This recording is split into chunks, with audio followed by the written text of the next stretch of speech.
Gustavo, yo recuerdo muy bien cuando estudiaba en la Universidad de Filosofía que hablábamos de los sofistas, de la capacidad de mostrar una irrealidad como realidad o de mostrar una mentira como si fuera una verdad. Y creo que regresamos a esa época. Estamos en plena crisis planetaria y lo que uno escucha es una infinidad de sofismas de distracción, por ejemplo, capitalismo verde o por lo menos transición energética. Todos esos conceptos no tienen fondo en realidad y trataremos de dar algunos elementos para demostrar que son sofismas de distracción. ¿Qué decir frente a eso, Gustavo? Pues eso es, Alfonso, una característica del capitalismo, mostrar sus contradicciones, ¿cierto? De alguna manera, él siempre intenta traer elementos de justificación para hacerse más tolerable con aquellos que están involucrados en su desarrollo y en su reproducción, ¿cierto? De alguna manera, con las personas ya ha pasado un poco con el estado de bienestar, que intentó distribuir un poco de ese bienestar hacia las personas, pero la crisis ecológica le impone otra necesidad al capitalismo, y es justificar su acumulación aún en un contexto de crisis ecológica. Entonces, por eso ahí empezamos a encontrar algunas contradicciones entre esos dos movimientos. Por un lado, conservar el ecosistema planetario si se quiere, pero por el otro lado, continuar el proceso de acumulación capitalista. Sí, para dar algunos datos, preciso ahorita conversábamos sobre, miremos, hagamos una balanza.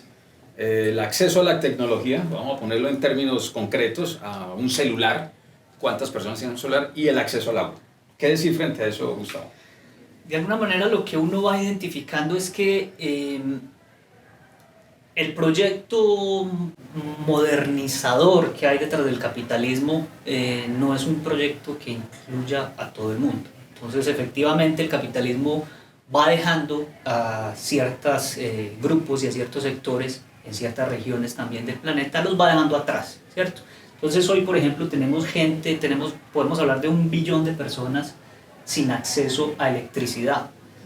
Y ya se está pidiendo entonces en este marco de la COP26 que incluso esas personas que nunca tuvieron electricidad ahora tengan que tener electricidad, pero de fuentes llamadas limpias. Verdes, limpias.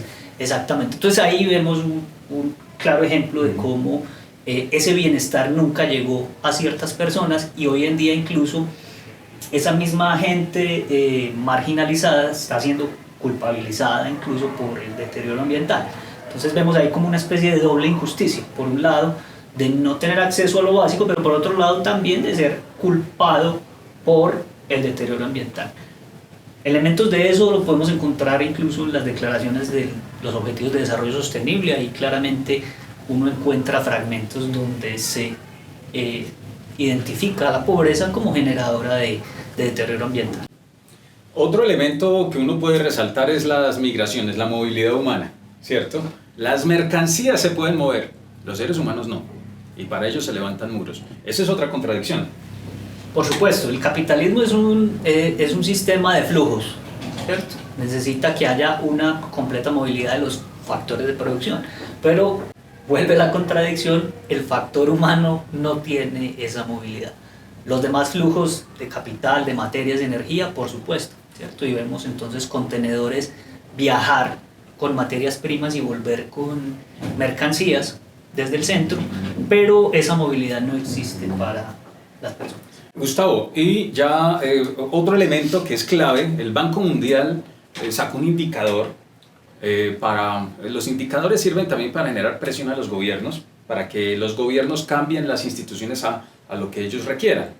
Y un indicador que suma para poder generar un crédito, y el indicador precisa qué tan fácil es transitar la tierra productiva hacia las manos de los empresarios. Porque para ellos, el documento está muy claro, el Instituto Oakland lo dice muy bien en sus informes, la tierra es para producirla en el sentido capitalista.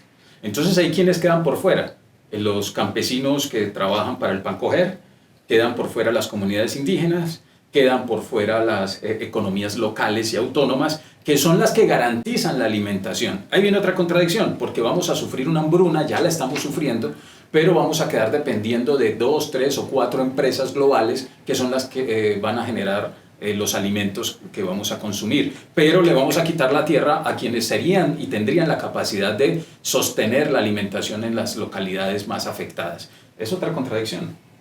Sí, efectivamente, en un programa anterior hablábamos de esos flujos financieros y pues todas estas empresas de monocultivos y en general todo lo que se llaman las commodities, todo lo que es exportable como producción primaria de la tierra, está asociada a ese capital financiero. Entonces, efectivamente, cualquier proyecto productivo que esté por fuera de esa lógica, de esa dinámica y que no pertenezca a esos flujos de capital de inversión extranjera, efectivamente va a ser marginado con la exclusión del acceso incluso a la tierra. Y por último, para cerrar, los niveles de exclusión. La concentración de la riqueza es inmoral, completamente ilógica. Una sola persona, 2, 3 personas pueden tener más acumulación y más poder que muchos estados y muchísimos estados del sur. Antes hablamos de una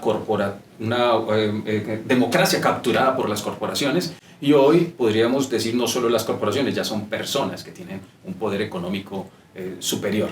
Entonces eso es aberrante, es inmoral. Además de la exclusión, los niveles de pobreza, los niveles de desigualdad y todo lo que acabamos de decir. Estamos ante un momento de alta discurso falaz, doble, lleno de mentiras, mentiras que se pasan como verdad, ¿cierto? Entonces, la idea es que estemos muy alerta, muy atentos frente a esos discursos salvadores, frente a esos discursos de transformación que en realidad lo que traen es más de lo mismo. Bueno, nos estaremos entonces encontrando en otro espacio de Al Calor de un Tinto.